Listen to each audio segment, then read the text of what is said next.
He doesn't refuses to be categorized. The podcast! Whoa, welcome back.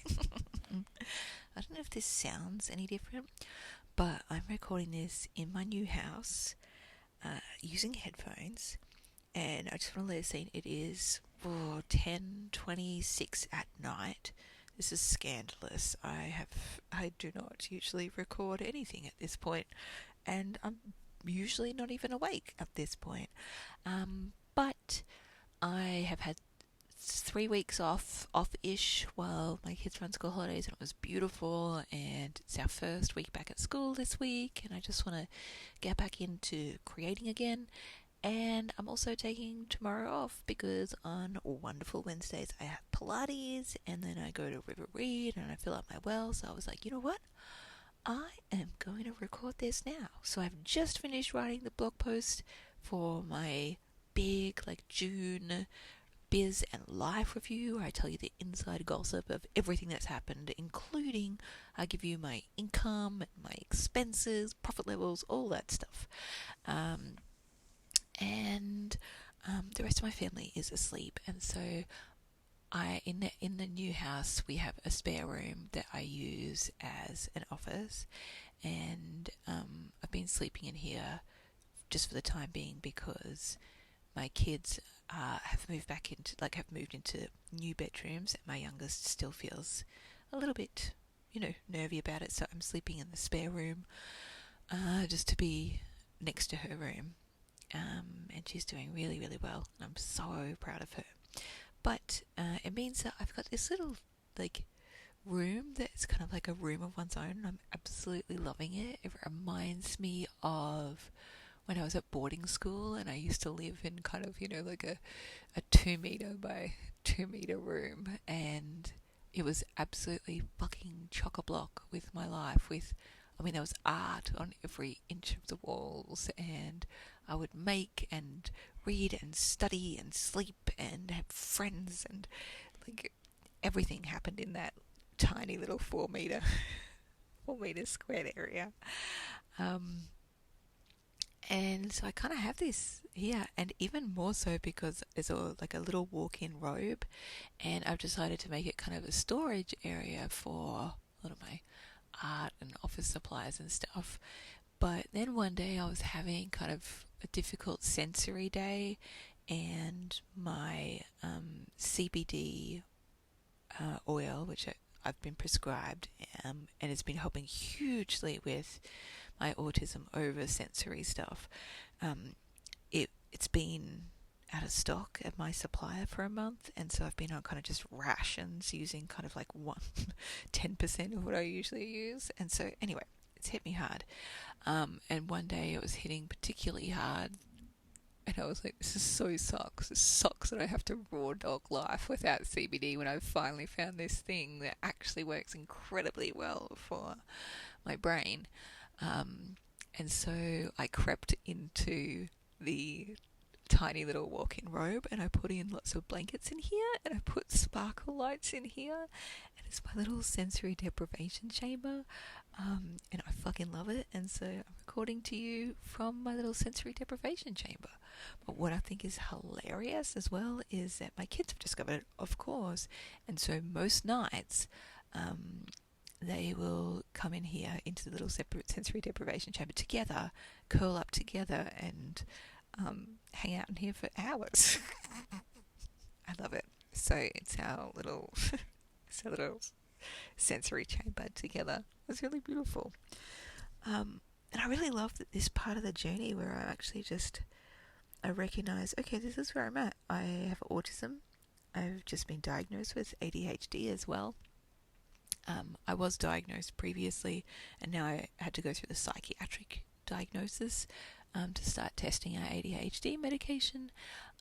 But I'm really learning, just protect your senses, Leonie. Just give yourself whatever tools and support and resources you need in order to feel less fucking bedraggled by life.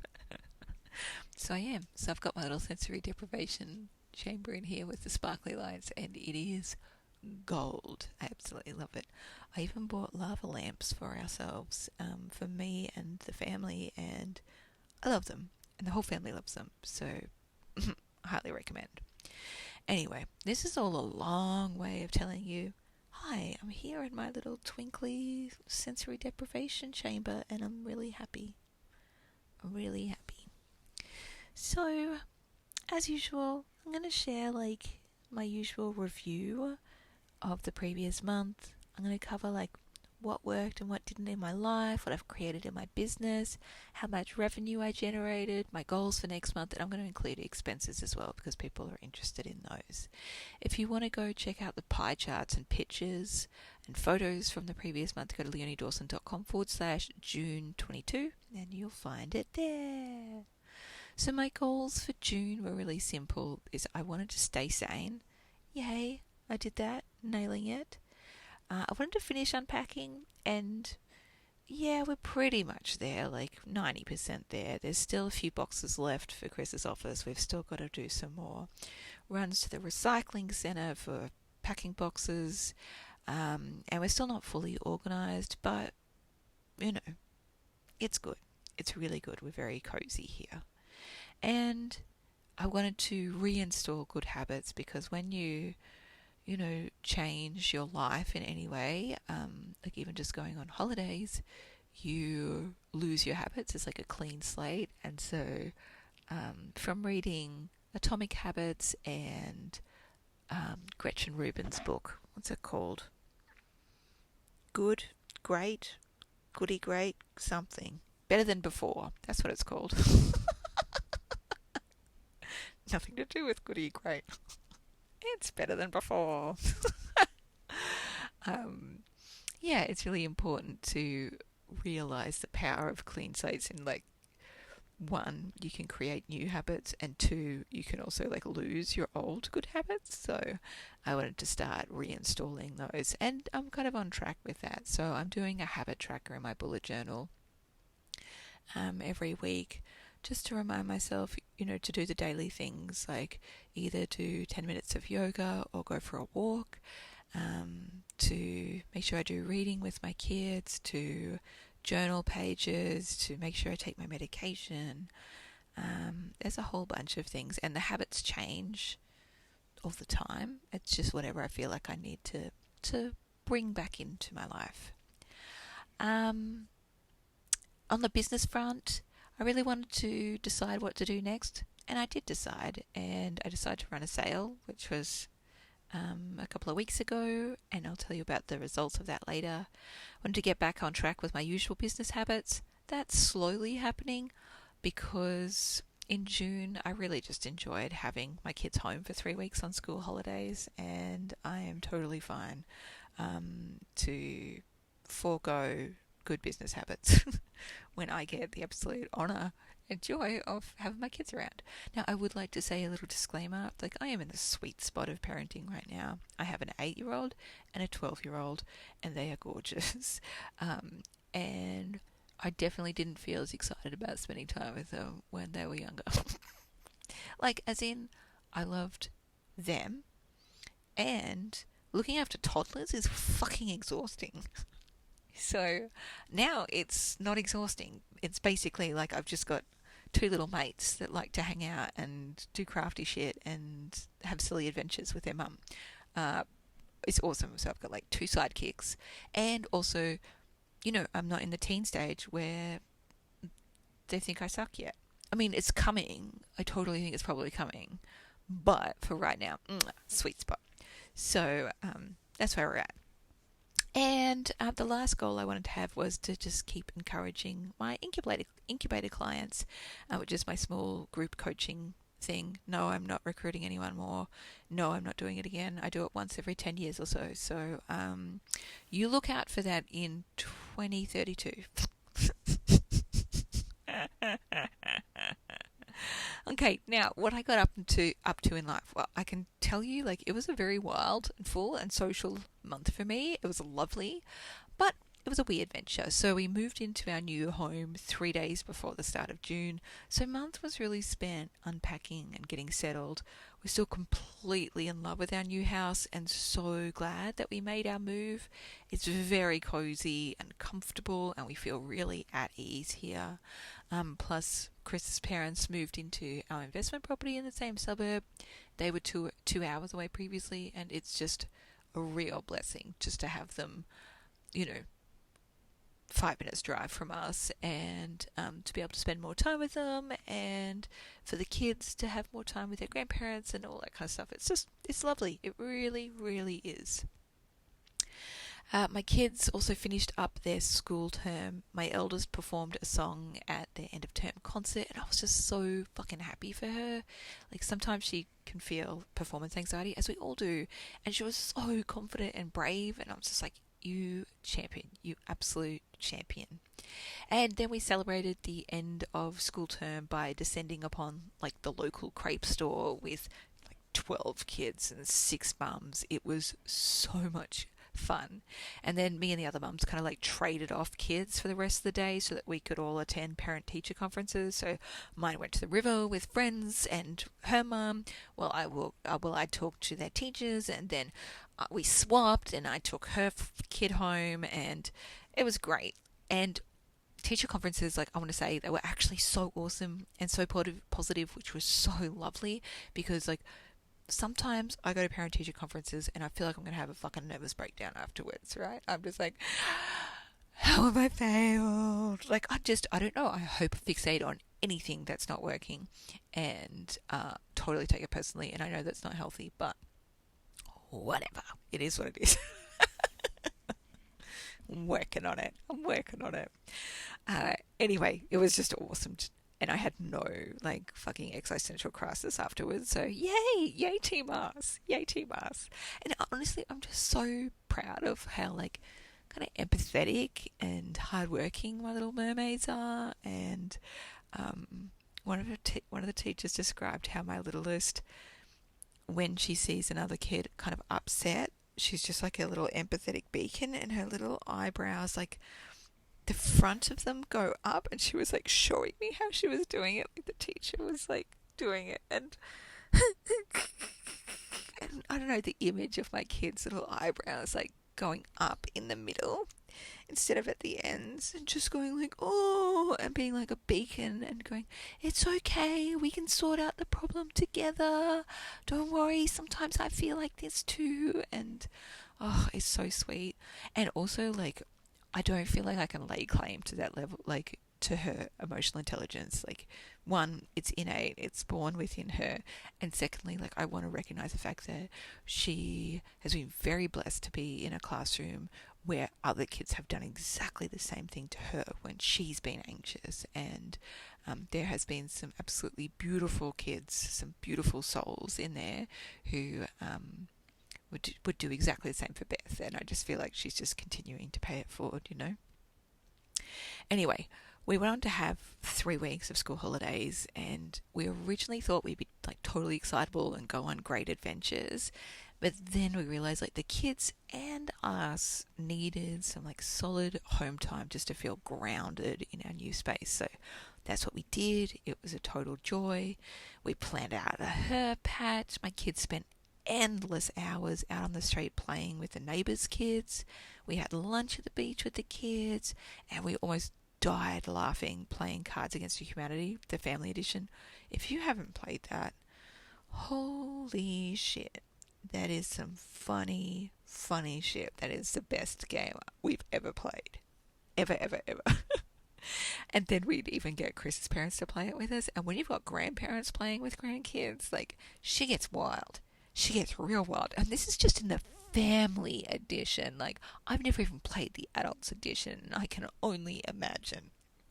Anyway, in other news, I also managed to accidentally end up at some kind of like concert, dance, I don't know, World Earth Day, whatever it was. There was a lot of middle-aged hippies just dancing barefoot in the park, and I say, yay, team, go. I have no idea what happened, but it was great. I also went and had reflexology a few times to help just my feet and my body cope with moving aches and things like that. We also got our old acreage house painted and pressure washed and cleaned and spiffied up and styled, ready to go on the market, and that was kind of enormous to organise.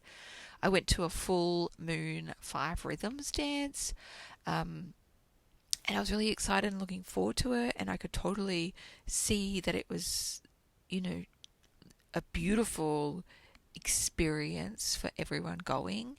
However, for me, like I lasted 20 minutes because it was just too much sensory overload for my autistic senses, because the music was up really loud and it was vibrating the floor, and I couldn't escape from the sound. And yeah, I just was like, I zoomed my way out, and I was like, you know what, Leonie, it's actually okay for you just to go, no, I'm not going to stay here. I'm not going to give myself a headache. I'm not going to give myself sensory overstimulation. I'm just going to go, you know what, this is beautiful, and it's also not right for me, especially for today. So I went and got myself a smoothie from Macca's. I went to the beach. I watched the moon on the waves, and it was dead set magical. And if you're wondering what the smoothie is, well, the smoothie is an Oreo McFlurry with caramel fudge. I mean, it's thick like a smoothie. It's got chunky bits, which some smoothies have. And I could have eaten it with a spoon or a straw. So technically, it is totally a smoothie, and I cannot be dissuaded otherwise. You're welcome. So, you know what? I highly recommend, if you ever find yourself in a position where you go to a hippie full moon dance and it's not for you, go get yourself a Macca's smoothie. Go sit on the beach instead. Just watch the moon like light up the waves. It was fucking stunning. Highly recommend. I was so proud of myself for making that life choice. Our dear friend Ricky also came to visit, which was so nice. We've been friends for like 20 years now. We met online in the days before social media was around, and we met on Sark, the author Sark, her marvelous message board. This is like the early 2000s. We've been online friends and pen pals and real life friends, and almost related in kind of a hilarious and bizarre way at one point. I'm not going to give you details, but it's hilarious. Anyway, we haven't really been able to see each other during the pandemic, and it was so nice to see her again. She's just such a beautiful soul. I had therapy. It was most excellent. Highly recommend. My 12-year-old started her own Wreck This Journal by Kerry Smith, and it just fucking thrilled me, because I remember doing Wreck This Journal when it first came out in 2007. And I followed Kerry Smith's blog back in 2004. I feel like a fucking tween trendsetter here, guys. Like, I'm decades before the time. My daughter was like, oh, you've done it? Okay, whatever. Like, she wasn't very impressed, but I was really impressed with myself. And that's what's important. We had Chris's parents come over for lunch and morning tea quite a few times, including like this enormous Christmas in July barbecue bonanza. And the house that we bought has an outdoor kitchen. I know, I'm so posh.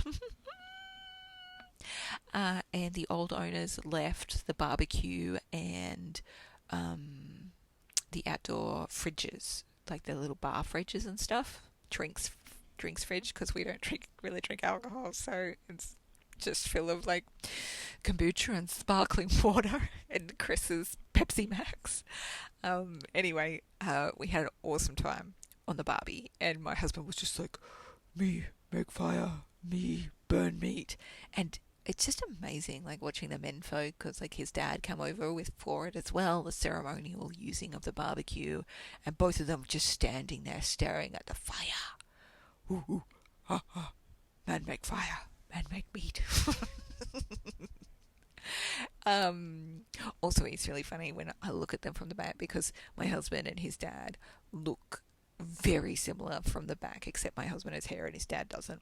But they're like the same shoulders, same legs, everything. My husband's just a foot taller and has hair.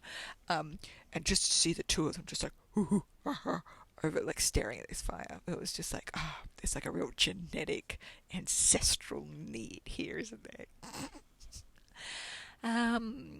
Okay, what else? Oh yeah, I took the kids to the movies with a bunch of their girlfriends to watch Minions. Like, I'll be honest with you, I fucking hate watching 99% of movies. Like, this is all movies, and I very rarely go to the movies. Like, so much that my 8-year-old had never been to the cinemas before. She's watched movies at home with her dad, and I will sit there and read a book on the couch while they watch the movie. Or I'll lay in bed and read a book. Anyway, I got bored, because I do. So I read most of Free to Focus by Michael Hyatt, just on the Kindle app on my phone during the movie.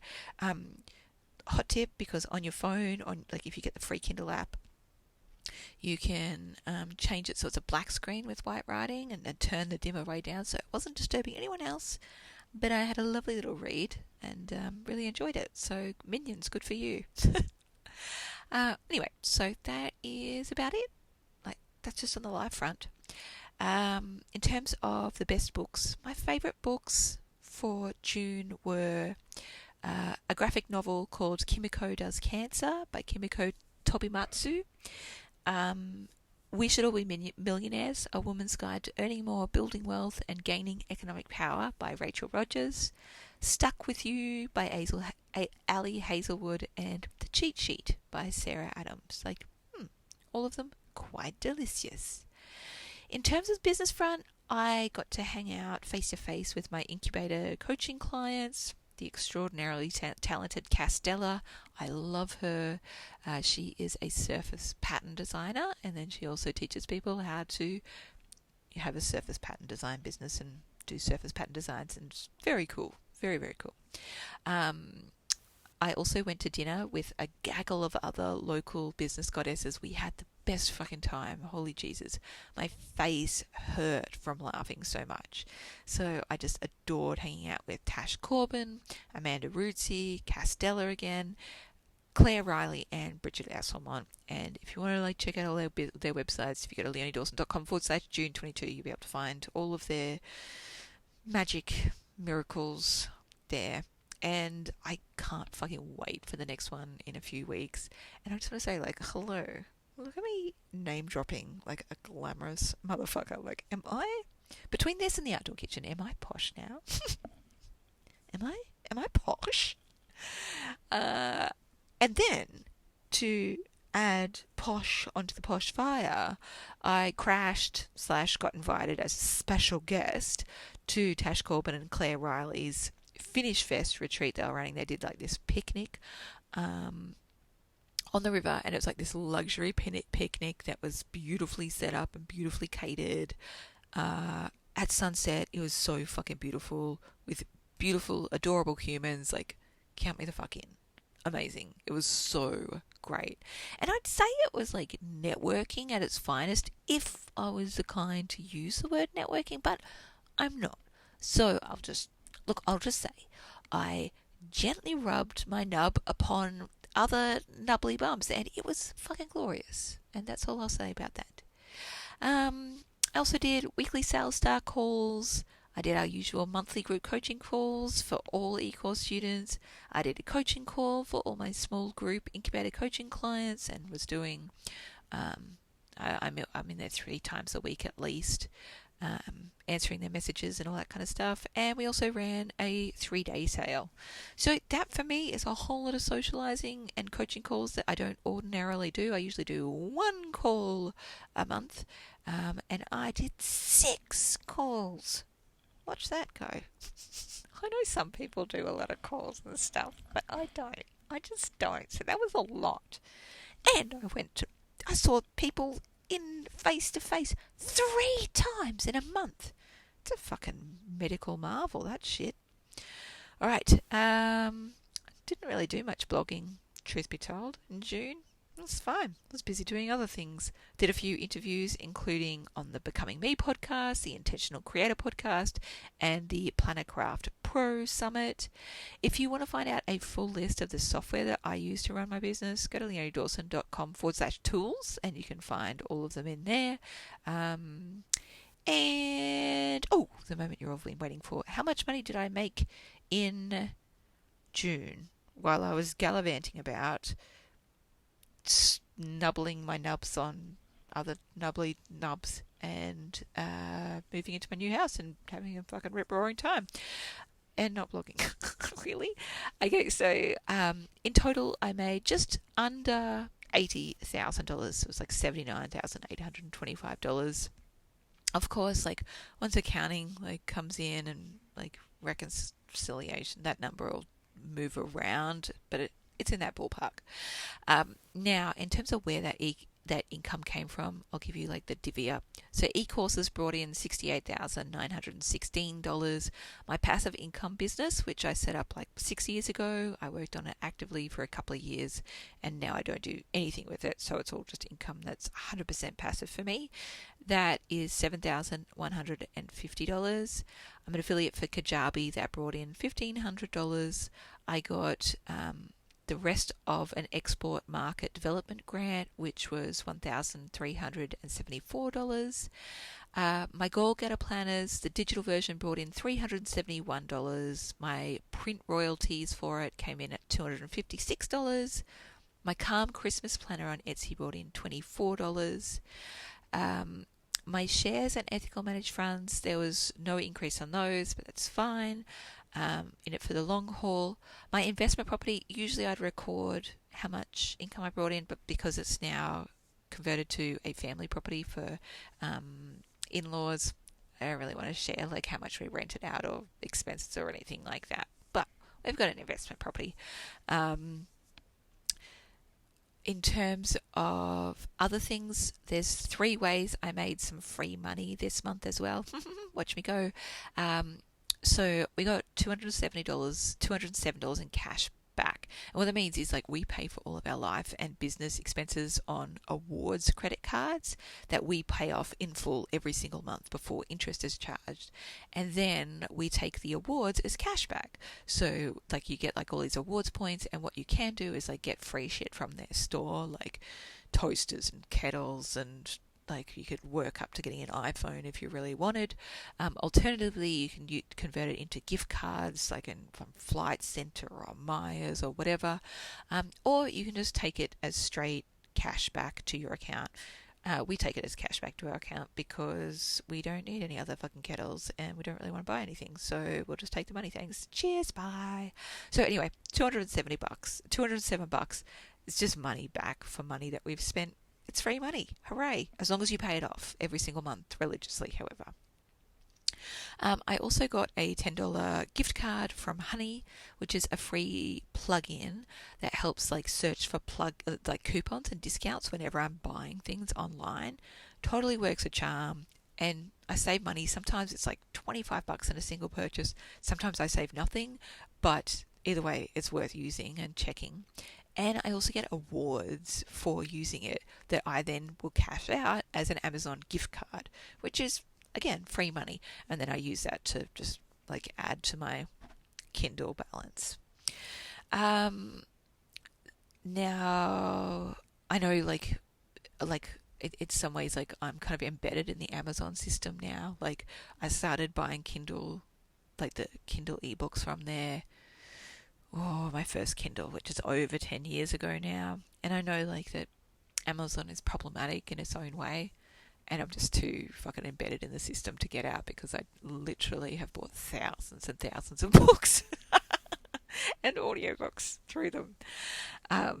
Anyway, that's fine. So I just use my Honey plugin to give me Amazon gift cards. Again, free money. Yay!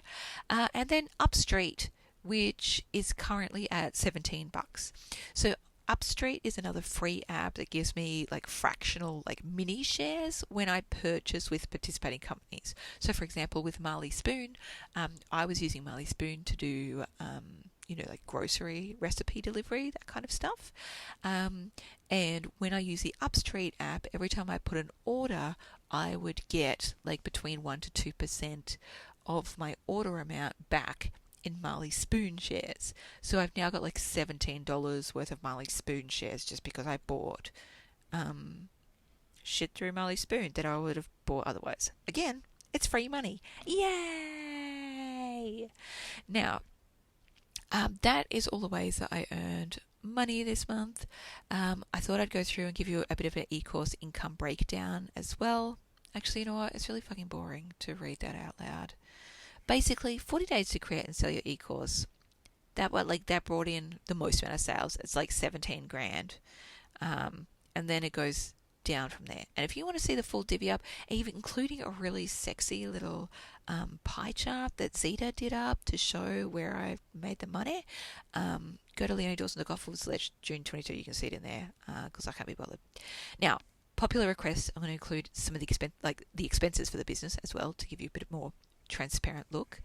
Contractors, I spent $5,759. That's for one part-time customer service virtual assistant and one part-time online business manager. That's probably on the higher side for pricing, but I don't mind paying more for people who I trust and have like a long-term working relationship with. I just want them to feel appreciated, and I want them to be able to just live good lives, really. I also spend part of that is $300 a month with one other person who is Tamara Protasso, who is my best mate, but she's also my accountability coach, and she runs Pure Accountability. And so she's just constantly I pay her to nag me to get my shit done, and it works really well. So thank you very much. The other big amount was affiliates, was about $7,200 for June. I'm very happy to pay that because people share about my work, and I'm very, very grateful for them. And I would rather give it to women and non-binary and intersectional blokes than not that there's really any intersectional blokes, but maybe. In a galaxy far, far away. I'm kind of in mostly a dude-free environment. Anyway, what I'm trying to say is mostly I just want to give chicks and hotties money instead of Mark Zuckerberg. So that works really well for me.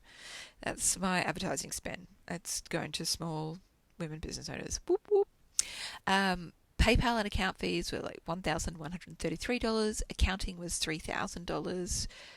Software subscriptions for everything that we use to run our business online was $2,235. Website hosting was $98. Our courses and books cost just over $1,000, and that's what we use for me and my staff to learn from, because we're continuously learning. And I have to put in a minimum purchase order to qualify for my passive income business, and that's $150. So total expenses is just over $20,000. And in terms of profit levels, that means that we earned a profit of just under $60,000, which is approximately 75% profit EBIT, which is earnings before interest and tax. And then from that profit, my husband and I will take salaries that we then pay personal tax on. We pay compulsory superannuation, and the rest of the profit will stay in our holding company and regularly gets invested in ethical managed funds. If you want more details on how we manage and grow our income streams, my money course, Money Manifesting on Multiple Streams of Income, is the course for you. And if you want to learn how to create and sell e-courses, because clearly most of my income comes through e-courses, if you go to leoniedawson.com/e-course, you will find it there, and it's my #1 selling course. Probably. Yeah, no, I think it is. Yeah, no, it is. No, we just did the statistics. Good on us. Okay, goals for next month. So to be honest, I don't really want to set goals for July. I'm just going to float. I'm just going to trust myself and see what happens. And I'll let you know what happens in my July roundup, I guess. Look, babes, it's a fucking joy to be here. Thanks for letting me hang out with you in my sensory deprivation chamber with the twinkle lights. I'm off to bed. Tomorrow's going to be a glorious day. Take the kids to school, do some errands with my hottie, just behave like an absolute sex pest at him, truth be told. Then go to Pilates, go have some tea and cake, write in my journal, and just call it a day, really. Fucking nailed it. Look at me go. I love you all. Carry on being rad. I think that's all I've got to say. Okay, bye. No, you hang up. You hang up. Look, big boy.